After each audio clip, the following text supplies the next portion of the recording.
Hello and welcome back to Snoopshow. Unless this is your first time being here, then welcome. I am Snoop, and today we're going to be talking about shoes and how they may be affecting your health negatively, especially ones with a raised heel. But to illustrate this point, I'm going to need help from my assistant, so let's go this way. Come on! As you can see here, my assistant is in perfect alignment. So starting from the top, going down, if you take a ruler and you put it at your cheekbone, it should crash right into your collarbone, like that. A lot of people have the tendency to push their head really far forward or maybe crank it too far back, and this puts a lot of pressure on the spine. So to relax the cervical vertebrae behind your head, you should be able to have this perfectly straight line between the two. Next is the shoulders are slightly back. Stomach is always slightly contracted, pulled in, not as far as doing the back thing, but just a slight contraction. And this keeps the upper body in a perfect vertical alignment. What we also see, as you'd expect, is that the leg and calf bones are in perfect 90-degree angles with the floor, like such. So what this does is shows that the body is naturally built to have this 90-degree angle, and this is very, very important. All the muscles in the body, the tendons that control the muscles and attach them to bones are all designed for this type of relationship. And when you see the foot walk, go ahead and walk, you can see that this relationship is kept when the foot returns to its neutral spot with the heel down. It'll raise up for a step, and it'll go back down to 90 after the step. This is what happens when we add in a shoe with a raised heel.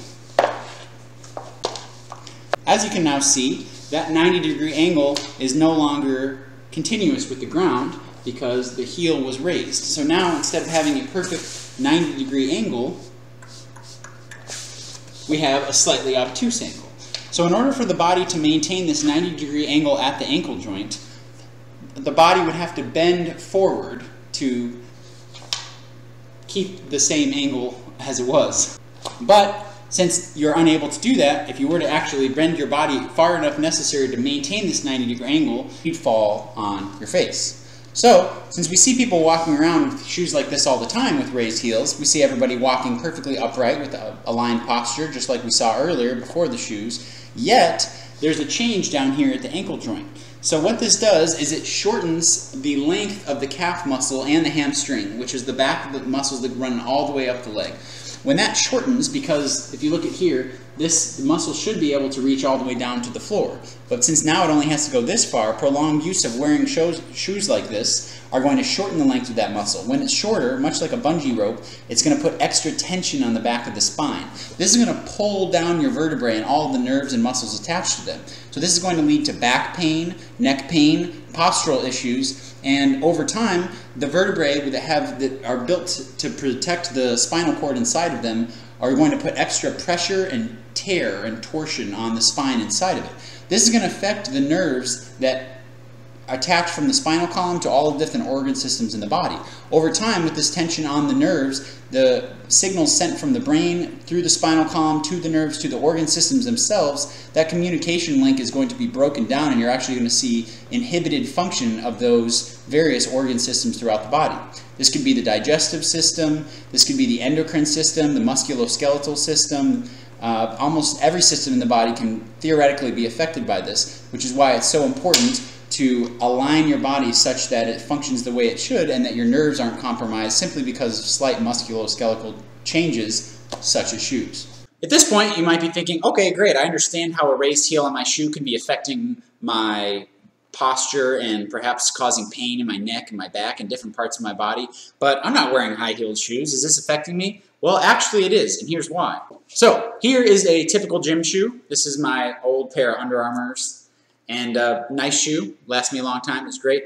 But if you actually look really close at this, you can tell even just by looking at the outside of the shoe that the heel is slightly further raised than the toe. So although it is slight, this is going to be raising the heel up slightly above parallel to the ground, which is where you want it to be. So this isn't to say that support on the shoe is necessarily a bad thing, but what you want to look for is what are called zero-point shoes, or zero-drop shoes. This means that the heel and the toe, where your forefoot strikes the ground, are going to be exactly parallel with the ground. So the cool thing is there's a lot of shoe companies that make shoes like this, and not all of them look super goofy. A lot of you guys have probably seen or are familiar with the five-finger toe 5-finger Vibram shoes, they're called.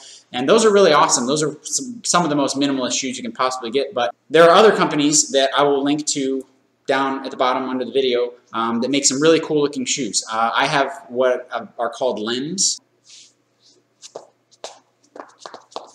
And I love them. They're awesome. They look pretty snazzy. And they're a good example of a shoe that has a little bit of support at the heel and a little bit of support at the forefront, but it's zero drop, meaning every time my foot hits the ground, I am in that perfect 90-degree alignment that I was talking about earlier. So get yourself an awesome pair of minimalist shoes if you can find them. They're at some stores, but look around online, and there's actually a bunch of really cool ones, even for dressy or business casual types of occasions. They make all sorts of different styles, and they're not too expensive. They're as much as a nice pair of shoes would be.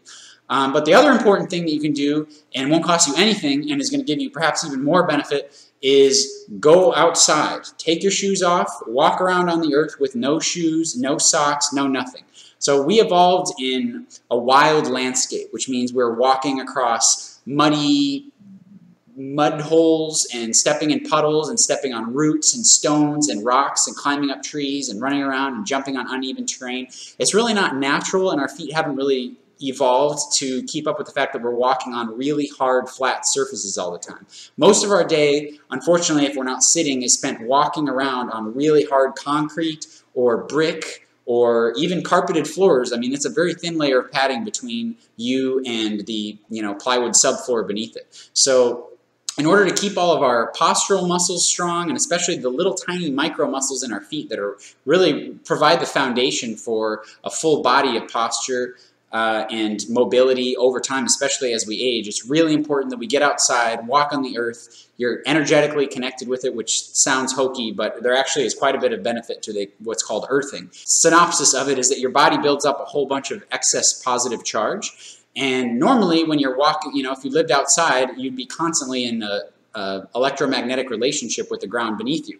But since we're not all the time, we're wearing these rubber insulated shoes, and we walk in and take them off, and we're walking on plastic, poly whatever carpet, we're not actually able to ever discharge that. So those ions build up inside of us and lead to all sorts of hyperacidity and inflammation and all sorts of other problems. So go outside, walk on the earth, get yourself a nice pair of minimalist shoes. If you have trouble finding ones that suit you and you have any questions about any of this stuff, go ahead and send me a message. You can either leave a comment down below, or you can just direct message me personally, and I always get back to those right away. So thank you guys so much for watching. I hope you enjoyed this video, and have a good day.